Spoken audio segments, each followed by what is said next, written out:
جنگ بدر اسلام کی سب سے پہلی اور عظیم جنگ تھی جو 17 رمضان 2 ہجری کو ہوئی۔ یہ جنگ مسلمانوں اور کفار مکہ کے درمیان لڑی گئی۔ اس وقت مدینہ میں صرف 313 مسلمان تھے، جبکہ مکہ سے 1000 سے زیادہ مشرکین کا لشکر آیا۔ حضرت محمد نے اللہ پر بھروسہ کرتے ہوئے صحابہ کرام کے ساتھ جنگ کے لیے بدر کے مقام پر پہنچے۔ مسلمانوں کے پاس صرف 2 گھوڑے اور 70 اونٹ تھے، جبکہ کفار کے پاس بہت زیادہ اسلحہ، گھوڑے اور وسائل تھے۔ جنگ شروع ہونے سے پہلے قریش کے 3 بہادروں عتبہ، شیبہ اور ولید نے مبارزت کے لیے میدان میں آ کر مقابلہ طلب کیا۔ مسلمانوں کی طرف سے حضرت حمزہ، حضرت علی اور حضرت عبدے نے ان کا مقابلہ کیا اور انہیں شکست دی۔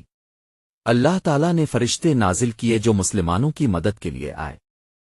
قرآن مجید میں بھی اس کا ذکر موجود ہے کہ اللہ نے 1000 فرشتے نازل فرمائے۔ بالآخر اللہ کی مدد سے مسلمانوں کو عظیم فتح حاصل ہوئی۔